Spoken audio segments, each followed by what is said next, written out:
Good evening, everyone. Welcome to episode 6 of Salud, Prost, Cheers.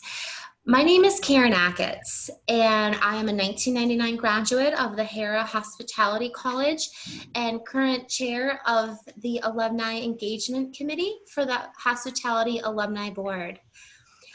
First of all, the Hospitality Alumni Board of Directors would really like to thank Maggie Hausbach and Candace Iman for supporting the Salute Prost Cheers series as a way to keep all of us alumni connected.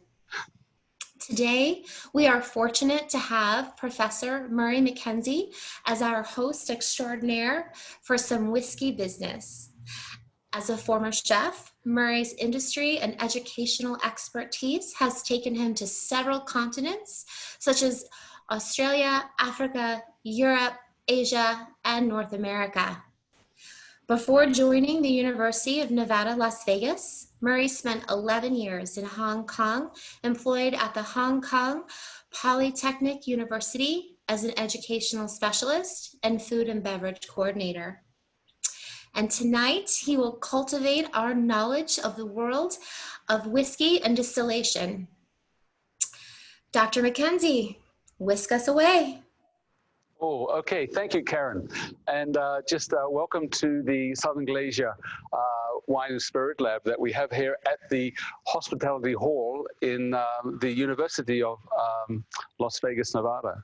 And it's my pleasure to bring this information to you. And we're going to do a little bit today about whiskey, but I'll just take you through a few things. First of all, a little bit of history, maybe a little bit about fermentation, and then also something about distillation. And whiskey's so dear to my heart that I did dress appropriately today because, as you see, I'm in my full tartan today, and this is a Mackenzie tartan. I'm very proud of this. I don't often wear it, so it's a special occasion, and whiskey and Scotland go together like peaches and cream, as they say.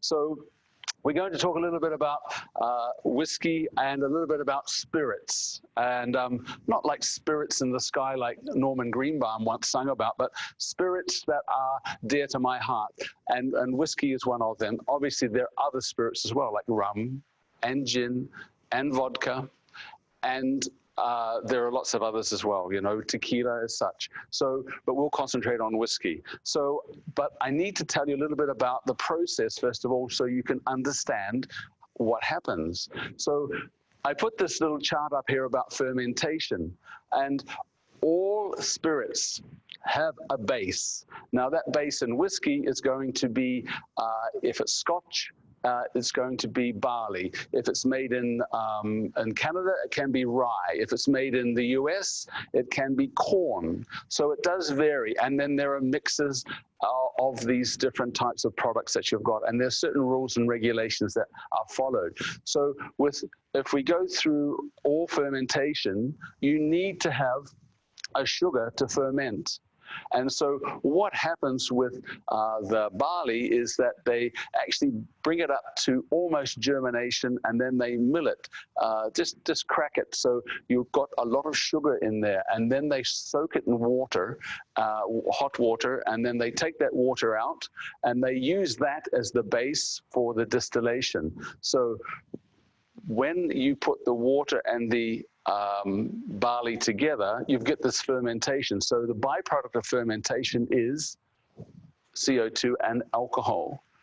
So they then distill that to increase the alcohol base, because when they first do the fermentation, it's very low. They need to get it up a lot higher. And I'll talk about that fermentation base. Now, if I was making tequila, I would use agave as my base. If I was using rum, I would use molasses as my base, you know. So if I was making vodka, I can use other forms of cereal products. So it depends on what you've got. So here's my distillation. So with that mash that I've got from the mix of liquid with the barley, But in the case of whiskey from the US, we use corn, but there's a certain percentage of that. So we put this mash into a still. We then heat it, and as it's heated, you'll find that there are different boiling points for water and different boiling points for alcohol. So we need to have water is going to boil, as you all know, at, I've got to look at this because it's in Fahrenheit, 175 degrees Fahrenheit, which is 78, water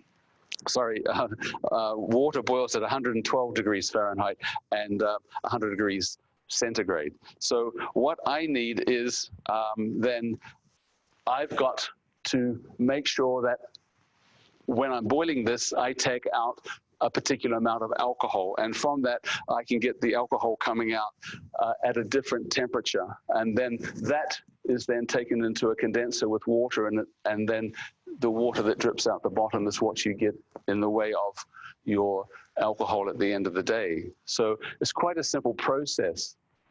So if I then look at another process, this is a huge manufacturing where they use column stills. So this one here is a pot still, this one here is a column still. So they are different. One of them used for mass production and others are used for more smaller batch. So we're going to talk about whiskey, and we're going to talk about Scotch first of all. So I put this little map up here of Scotland because you've got different whiskies in different areas. You may have heard of people say Highland Scotch, Lowland, Speyside, you've got then Islay, you've got then the islands. So there are different areas that the Scotch is going to come from, so your Scotch whiskey. So in Ireland itself, there are many different distilleries in Ireland as well. And we're going to talk about Bushmills as one of the distilleries, which is way up on the north coast.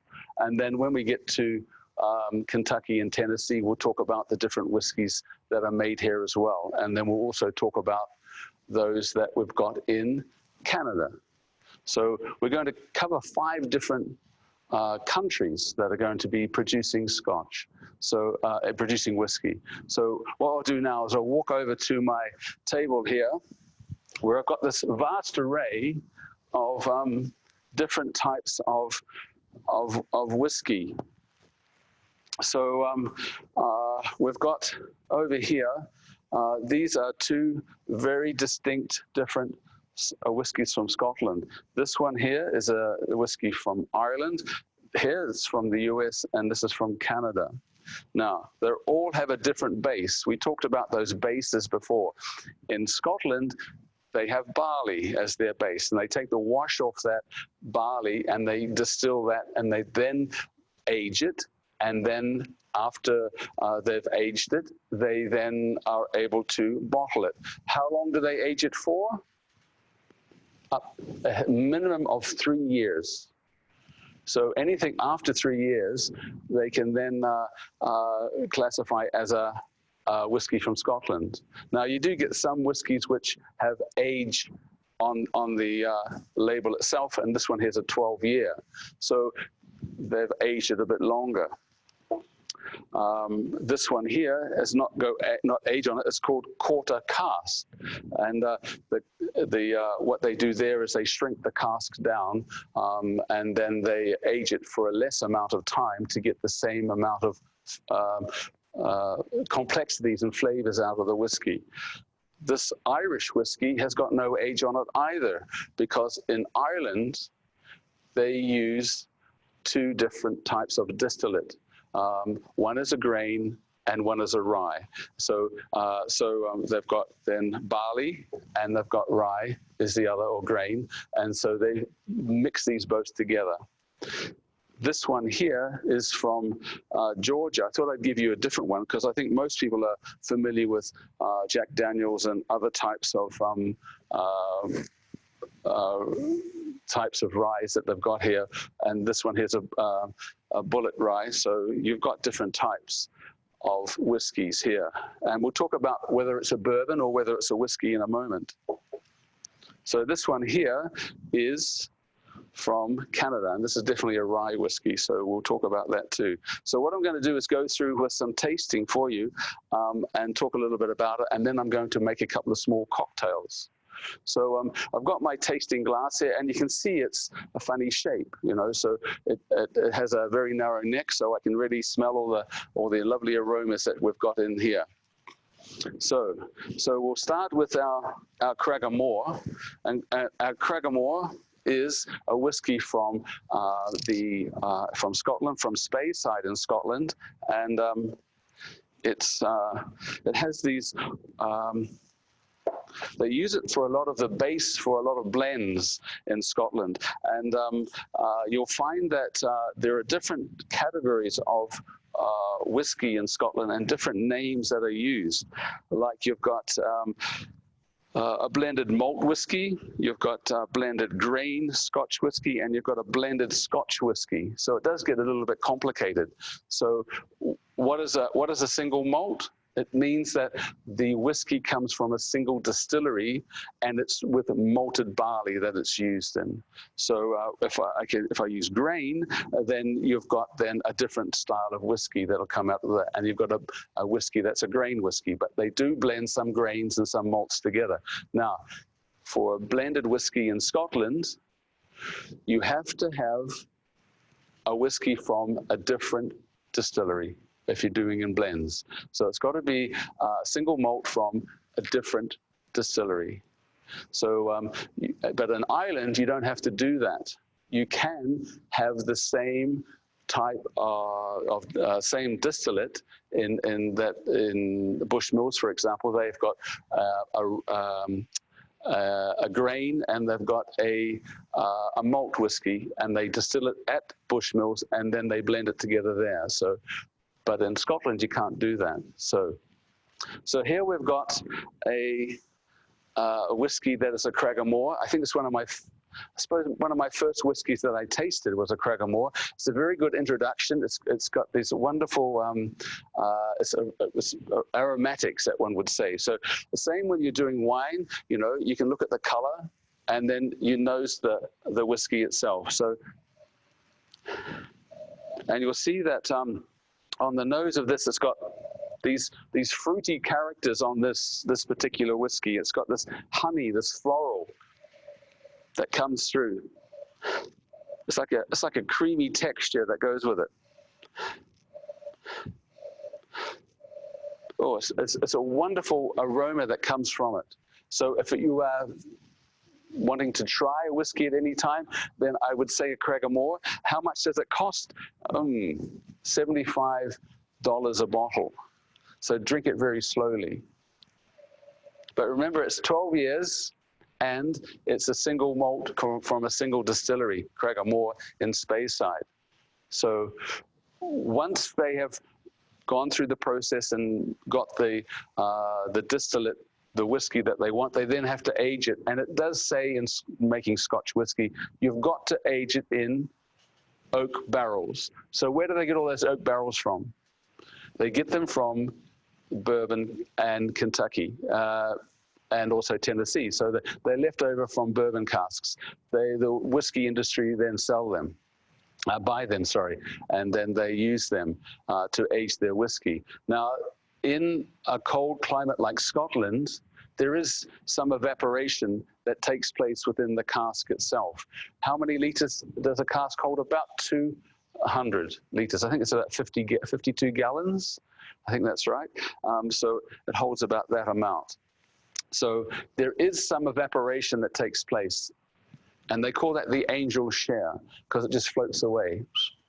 And therefore, after 12 years, you'll find the angel share has been a little bit more than if it's 3 years. So when you get whiskies which are aged for 15 years or 20 years, I actually have a Highland Park, which is 30-year-old whiskey. I have not opened it yet.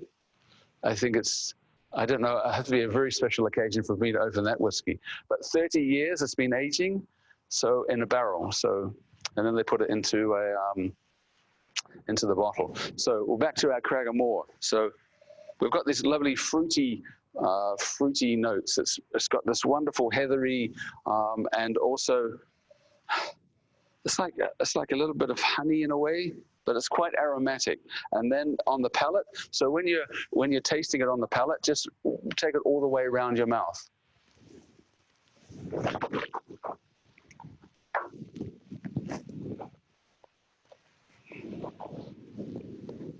It's got this a little bit of peppery.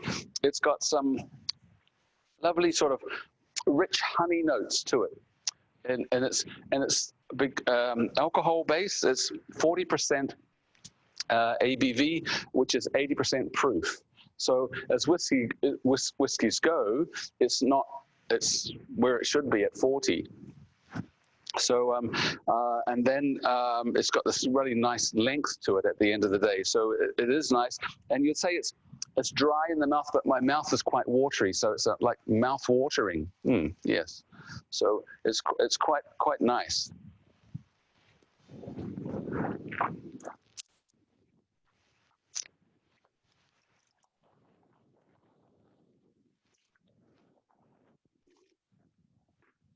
So that's our Cragganmore. So those of you who are new to whiskey, Cragganmore is very nice. It's got these lovely aromatic notes to it, and it's 40%. Now the next one I'm going to give you is this Lagavulin, and it's got quarter cask here. So the cask is obviously what the whiskey is aged in, and what they do is they take so many staves out of the cask itself, and then they shrink the cask down. So it's not such a big oval cask anymore. It's quite long and thin. And then they age it for less amount of time, not 12 years, not 15 years, because they've got less amount of spirit in there, but more oak influence. So that's why you get that more oaky influence in that. So this here is a Lagavulin. Lagavulin is from the island of Islay, just off the coast of Scotland. And I've been to Islay on 2 or 3 occasions when I lived in Northern Ireland, in fact, and sailed across there, put the boat in the moorings, and then rowed ashore, and then walked to Lagavulin and Laphroaig. The Laphroaig here is well known for being peaty. It's got a quite peaty basis. I think there's about 8 or 9 different distilleries in Islay. Bamore is another popular one as well. So Bruichladdich is another one. So so this one here is well known for its really rich peaty base. This is probably, even though the Cragganmore was my first whiskey that I tasted, I think a Lagavulin is my most popular one. It's got this wonderful, it's this oily, iodine-y, because it's right down on the coast, and you get this salt air, and very much the barrels are there, and they're absorbing all this. So it's got this nice, it's like maybe a little bit coconutty because of the bourbon barrels that they use, maybe, and a little bit of maybe some banana, yes, which is most interesting. It's a little bit of sweetness, and a wee bit of a little bit of caramel in it as well. So the ABV on this is 48%. So which is then 96 proof. So it's a little higher in alcohol than your Cragganmore. So on the palate, it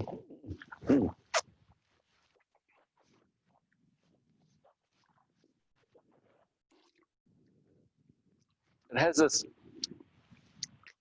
Obviously the alcohol, you can feel the alcohol, but it's got this wonderful peaty smokiness. And I remember going there and watching them in the malting houses, turning the grain and then smoking them over the peat. That gives it this really distinct. Now, a lot of blends use those Islay malts and those peatiness in their blends as well. Another favorite of mine is this one here, Highland Park. This is from Orkney Islands, which is in the north of Scotland. And this one here has this lovely richness about it, and it's quite smoother too. So this would be a nice introduction. There's a wee bit of smokiness in it, a small amount, but still the Lagavulin and the Laphroaig are more stronger in smoke, as you would say.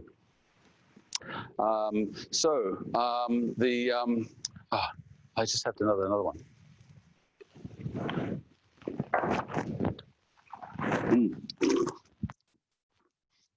So I've been teaching here at the university for almost a year and a half now, and it's coming from Asia to North America. It's been quite an interesting experience for me.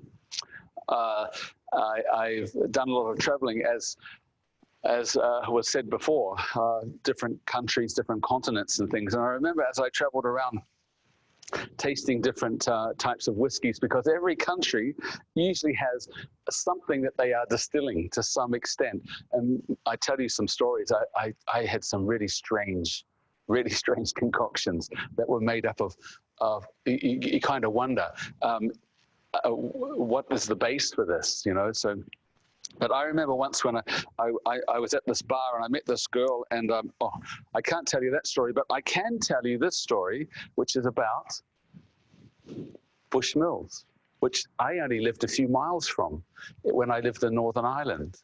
And Bushmills is a small little town. It's well known, and as you drive in there, there's a temperance church right in front there, which is most unusual for a place that has a distillery. But the Bushmills distillery, I did a little tour around that. In Ireland, remember when they make the whiskey there, they can use 2 distillates from the same distillery. And we'll talk a little bit about my still that I've got here in a moment, because I'll just take this Irish whiskey. Now, they say about Bushmills is it's triple distilled, but remember that they do use a Kofi still, that great big long still I showed you before, and they still also use a pot still. So they blend both of these together, and then they come up with this particular drink that you've got here. So Bushmills,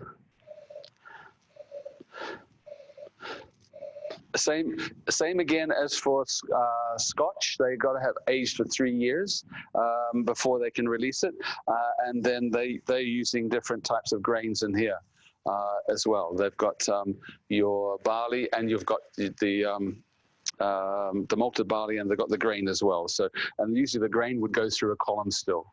So this one here's got these nice citrusy notes to it. It's got a little. It's not as let's say, would you say complex? I suppose not as aromatic. That's a better word, as the Cragganmore and the Lagavulin. So this has got these right citrusy notes and a little sherry. There's quite a lot of sherry in this, and vanilla. So as it comes out, a lot more.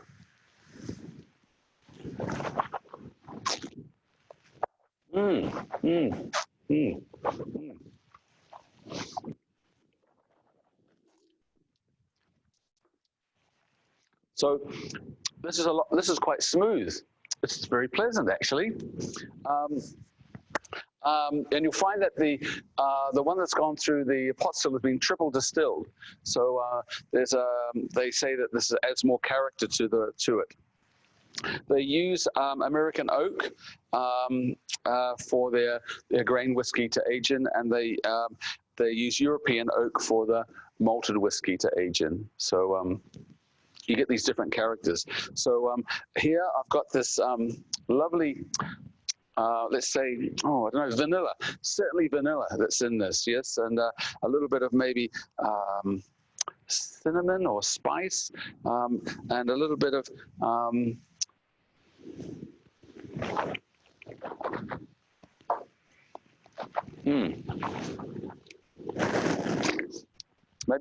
maybe a little bit of plum, cooked plum or something on it, fruitiness. Yeah, this is very nice. How much does this cost a bottle? $42 a bottle, and it's a 40% ABV and 80% proof. So whereas if I go back over to your Lagavulin, your Laphroaig, you've got then $53 a bottle for that, and then you've got $75 for your Cragganmore. Right, so I'll just turn your attention to my still I've got here. So we're talking about distillation. So what we have to do is heat our base liquid, and that's going to be the water that has been taken from the cooking of the grain. So you've remember that when you've got this, you've fermented it. The fermentation, alcohol is one byproduct and CO2 is another one. So, and the sugar you need that's in there comes from the grain itself, because it's got high carbohydrate in there, which is sugar. And then you add the yeast into it to ferment it. You take that, you add it into your base here. You then heat it nice and slowly. Now, my thermometer here is at 100 degrees centigrade. So you'll find that your alcohol is going to come off at a different temperature. So your alcohol is going to rise up through here at 74 degrees. So your water's going to be 100 degrees. So that's why you can get the alcohol coming through here. It goes through the coils down through the condenser here, and then it would drop out into the base that you've got here. So it's just a very simple process, but it's very interesting the way it works. So it's really just heating your base, going through this, through the coils, and then you drip it out through here. So I've only got water in here at the moment, I'm sorry to say. So we've got distilled water that's going to be at the end of the day, yes? Probably can use it for my ironing or something, you know, but nothing else. All right, so I've got my 3 whiskies that I've got here, which are Cragganmore, Lagavulin, and the Bushmill. So I've got 2 from Scotland, 1 from Speyside, 1 from Islay, and then I've got Bushmills from Ireland. Way up on the north coast, on the Antrim north coast. It's right up the top part of Northern Ireland. And why is it called an Irish whiskey? It's in Northern Ireland. They're allowed to do this. So even though Northern Ireland's part of the United Kingdom, so they call it an Irish whiskey. So the other whiskey from Ireland that's still quite popular is obviously Jameson, and it's a well-known whiskey that you can purchase almost anywhere, and it's still a good quality. And actual fact, when I was in Bushmills, they were running a bottling of Jamesons through Bushmills at the same time in one of their bottling plants, which was interesting. And here's another one here.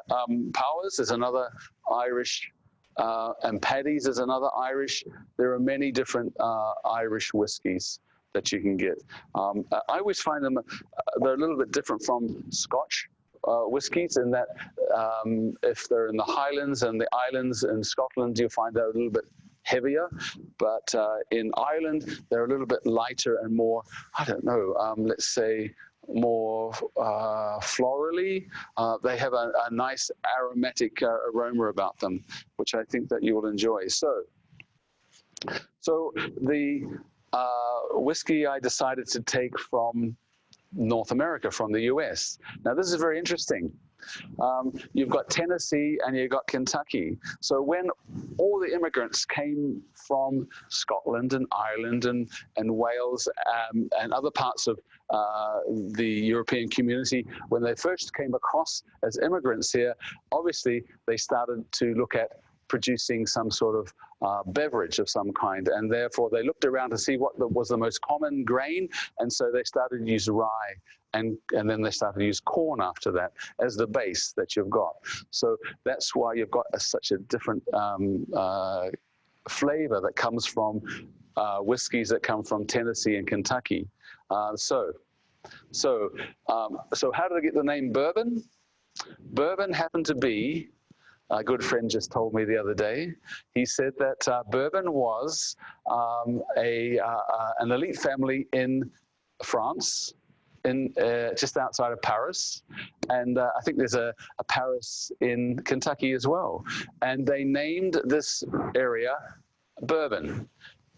When they produced the whiskey, they shipped the whiskey from Tennessee and from Kentucky down to Orleans, and they liked the flavor that came from the Kentucky whiskey, and they said, we'll have some of that bourbon, please. So that's where we got bourbon from. So so you've got this distinct aromas and flavors that come from it, and because they use more corn, 51% corn has to be used in it, and there's rules and regulations as well. Now, how long do they age? They can only they age for 2 years, whereas in Scotland they got 3 years minimum age, and also they can only use the barrel once. So they have American oak, and they only use the barrel one time, and therefore they sell those barrels to the Irish and Scotch industry for them to use, and they use it 2 and 3 times, aging it for different years as well. So also in Tennessee they use a different filtration. They use a method called the Lincoln County method, where they use a maple wood, and they make charcoal from it, and they filter it through. So, and that's what Jack Daniels is well known for, using it from that way. Now, so I thought I would use this Blue Ridge Whisky Georgia Sour Mash. I thought that sounds interesting. I think I'll try that one out, yes? And so we'll try this and see.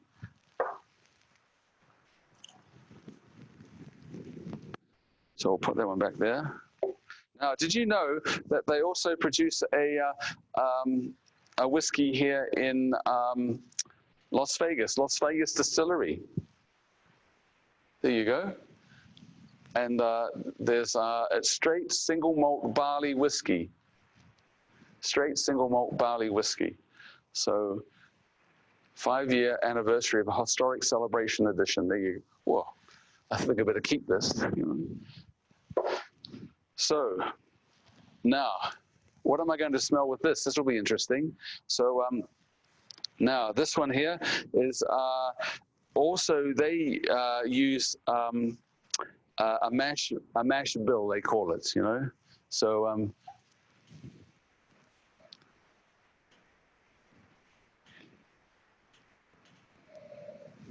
okay.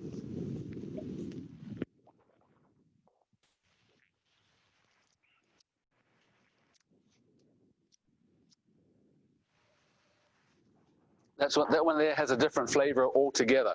This one here's got more corn in it, and it's got more spiciness in it, yes? So I think I better hurry up, yes, and move along, yes? Because I'm being told I'm talking too much, yeah? Is that right? Is that the right time?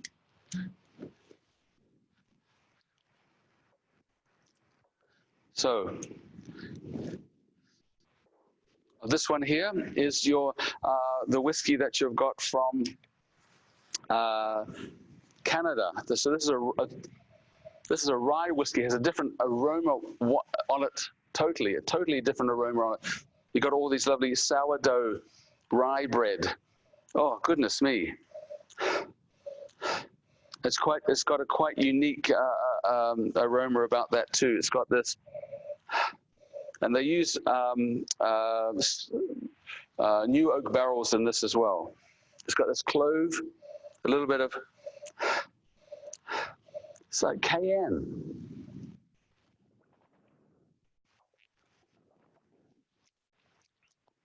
Like peppery. This is quite nice.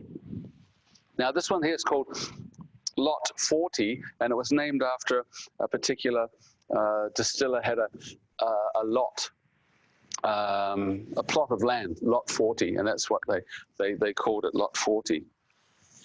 All right, so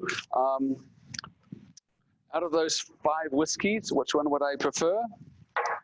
I'm very surprised that this Lot 40 is very nice. I like that wryness. It's a wee bit different from, let's say, Cragganmore, which is a bit more sweeter and heathery. You've got a more peatier one here. You've got a blend of both in the Bushmills, and then you've got this sour mash that you've got with this corn base that goes with your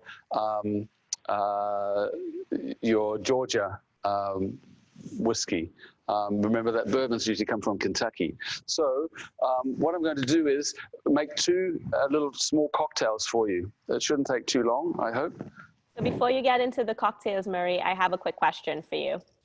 How's the time? Am I over time or under time? No, you're doing good. You're doing good. Don't worry about it. We're all good. All right.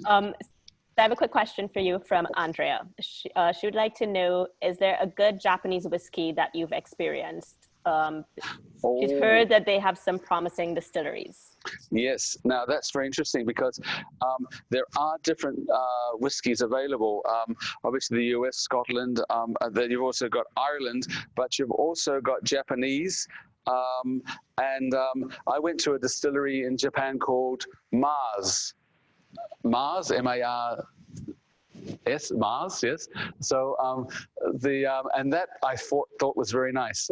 They had a small operation, and I bought 2 or 3 bottles there, and I still have 1 Japanese whiskey. Suntory are a big company that produce a lot of whiskey on mass production. Now, when you're looking at what's on the label, you look at smaller production would be maybe give you a little bit more artisan approach. Sometimes you buy Suntory whiskey, it's just there's no complexity to it. I'm sure they're going to take me to court for that, but to me it needs to have more complexity and more aromatics. There's also some great whiskies that come out of India. Did you know that? India? They produce a lot of whiskey. In fact, India consume the most whiskey in the world. I couldn't believe it. I would have thought that those in Scotland would have consumed all the whiskey, but no, India, yes. And who consumes the most gin in the world? I hear a few countries, but the Philippines do, believe it or not, yes? So they also produce whiskey in France. Taiwan makes some fantastic whiskies. And then you've also got whiskies that are in Australia, and they usually come from Tasmania, the Australian whiskies. I've got a couple of bottles of Tasmanian whiskey, which is very good. Mexico makes good whiskey. So if you were in Japan, I know that they buy a lot of their malted barley from Scotland. The process that they undertake in Scotland is exactly the same as what they do in Japan. So a lot of the still masters and the I suppose the blenders and the tasters in Japan have gone to Scotland, learnt that trade, and come back, and they use and they buy the already malted barley, and then they use that in their distillation. You know, the most important thing about making whiskey, it's not about all this here and here, it's how pure the water is. Because when you distill it, you can only distill it up to 98%, I think it's 92% proof. I mean, that's as high as you can get. But most of the distillations are not going to be that high, 60 to 70%. They then water it down. then it goes into the barrel. So you'll find that you've got this water that's most important. Here it is. My water's coming. I can hear a drop coming out of my distillation here. Oh, it's going very well. So the water's the most thing. And in Japan, they've got fantastic water coming off the mountains and such because of the brewing industry. And what do they brew in Japan? Sake. Okay, so they brew sake in Japan, you know. So I went to a couple of breweries that brewed sake as well. Very interesting subject, and I'm sure that is another time that we can talk about that. So let me move on to a couple of different cocktails, yes? Now, the first cocktail I want to make, because I'm dressed in my, let's say, old-fashioned, I thought I'll do an old-fashioned, yes? So I'll get my my tumbler, and then in my old-fashioned, obviously you can use bourbon or whiskey from Tennessee, or you can use whiskey from Ireland or Scotland or wherever you'd like. So you need to have in this a simple syrup. Now, I made the simple syrup up, and you'll find that within this particular simple syrup is just equal quantities of sugar and water, and then you just heat them up and dissolve them, and then you can keep it in the fridge. In a little jar, it'll keep very well, and then you can use it for your cocktails, and that, so you have it in there. So you can use that. Yeah. So you just need a couple of little drops of syrup into your old-fashioned. Yes, and then a little drop of water, just a drop. Now. You can put a little bit of water in, and then a dash of Angostura Bitters. Now, Angostura Bitters is made now in one of the, I think Martinique or somewhere in the Caribbean. Maybe Candice might be able to tell me about that. But Trinidad and Tobago, Murray. Trinidad and Tobago. I'm very disappointed that you did not know this.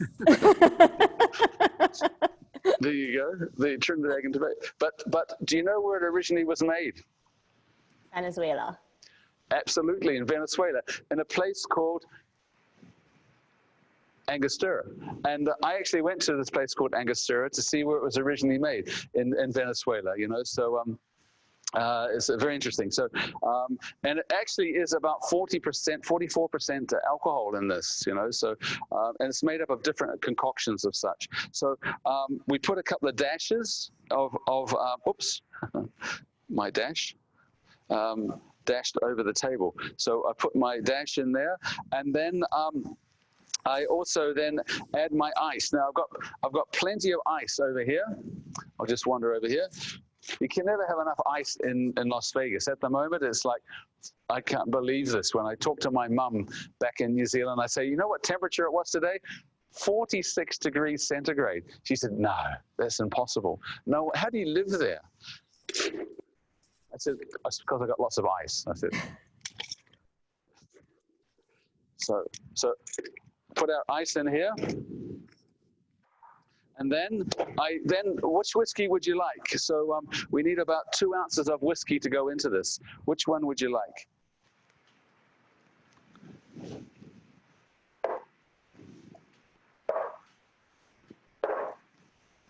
Okay, I'll try a Glenmorangie, okay? There you go. This one here is a very nice whiskey, 2 ounces. And I think next week, Candice, there's going to be cocktail demonstration, yes? Sorry, that's actually going to be next month, August 22nd. Oh, sorry, next month, yes. So there's too much ice here. I'll take some out.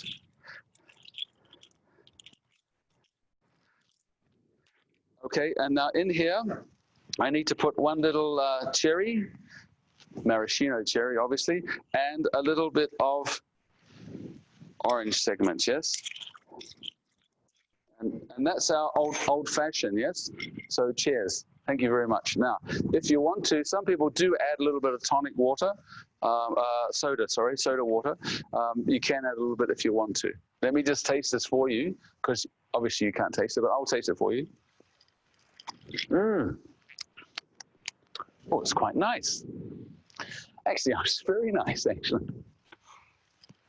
It's got this little bit of sweetness in it because of that sugar syrup that I've got in there. And you've got also that lovely whiskey flavor that comes with, I suppose, complexity afterwards. You know, a bit of heathery, a little bit of honey notes. It's a little bit of maybe oakiness in a way. That's lovely. I think you should try that. And then the second one I've got is, I thought, well, being Las Vegas, you better have something with some sparkle in it, yeah? So I thought I'd better have a golden dram. So here, I'm using a Prosecco. So this is a sparkling wine from Italy, very good. And it's made, maybe one day we'll do a whole session on sparkling wines and looking at them, different types of sparkling wines. I know my camera person, Eloisa, who I'm very grateful that she's here. She's one of my students. She loves sparkling wine. So I'm sure that at the end of this, she might try one of these out as well. So here we go. Again, how many turns? 6. 1, 2, 3, 4, 5, 6. Okay, 6 turns, and then I'll just get this cloth over here. Just because you don't want it to be blowing up in someone's face, just make sure that you keep your thumb on the top of the cork if you're opening sparkling wines, and then hold the cork, and then turn the bottle. And the most important thing when you're opening sparkling wines and champagne is to smile. And here we go. I can feel the cork coming up. There it goes, yeah? All right, here's our sparkling wine. Now, we get our champagne flute. Now, all I did with this is I then took a sugar cube. So I've got a sugar cube here, and then I added some Angostura into that, Angostura Bitters, into the bottom of my glass, and then it says 1 ounce of whiskey. I don't know. Do you think 1 ounce is enough? Oh, I think I might try some Cragganmore, because I think that's quite a nice whiskey that goes with this. We'll do 1 ounce.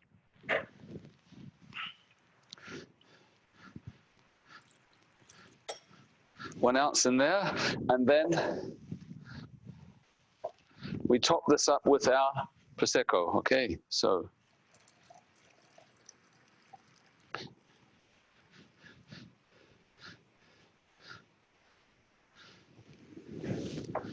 move all this out of the way so you can see.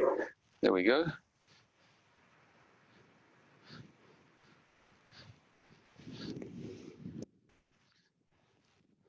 Whoa, that looks really good. Look at that.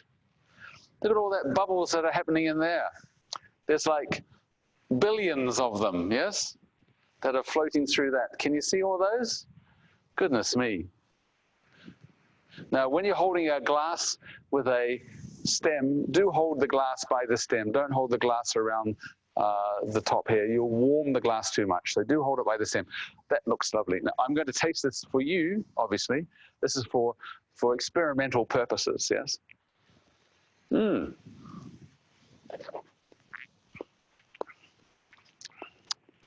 Whoa. Now that is very nice. That has this wonderful little bit of Angostura bitters and a little bit of sweetness, but some dry in the mouth, and you've got those lovely aromatics that come from your whiskey as well. So it has put it together in such a wonderful way. I would recommend that. It's very easy to make, and then your old fashioned is very easy to make as well. So those are the 5 whiskeys that we were going to talk about today.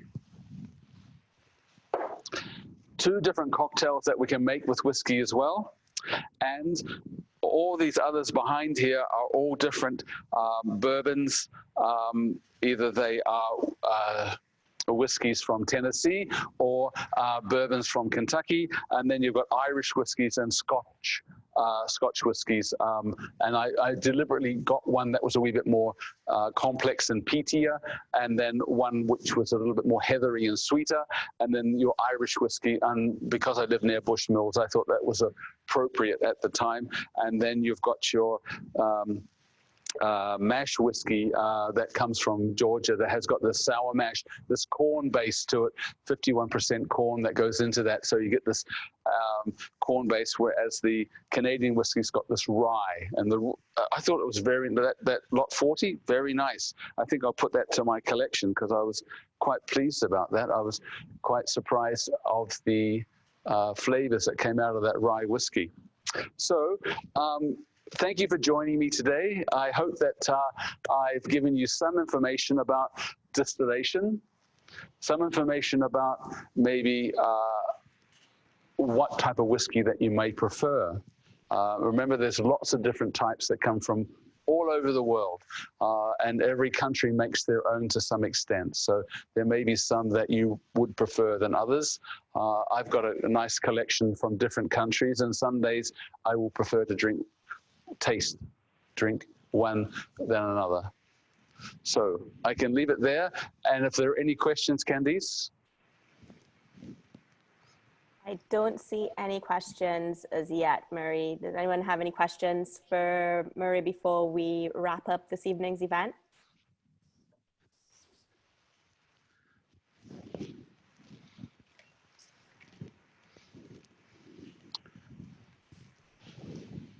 Whoa.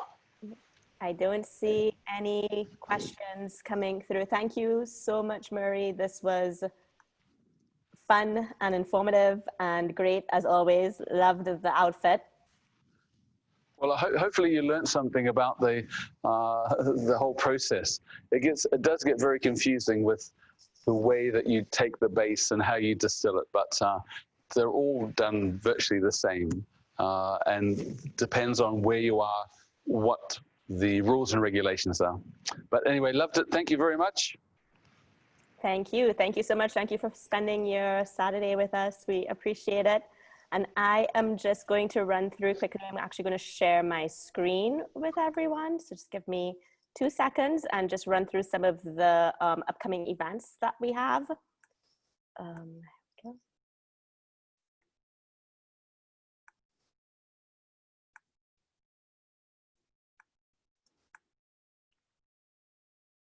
So we have next Saturday will be our 7th Cook Like a Rebel event. It's going to be with Nina Manchev from Forte Tapas, and she's going to be doing a traditional dish called khachapuri.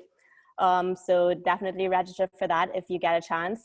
She will also be giving a complimentary ingredient kit for this event. So if you would like to pick up an ingredient kit from Nina, once you register, please send me an email. My email will be in the registration confirmation. And let me know that you'd like a kit. Deadline for the ingredient kits are this Monday.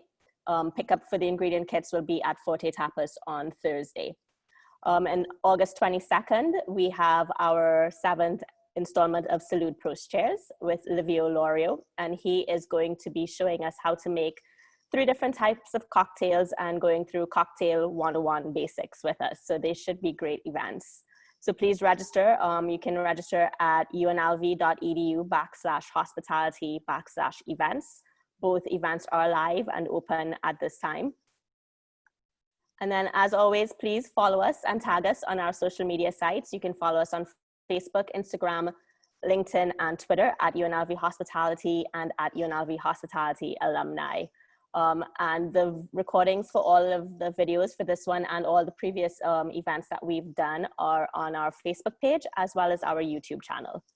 Thank you again for joining us. We look forward to seeing you next week, and we look forward to seeing you for some of our other upcoming events. Have a great rest of your Saturday, everyone.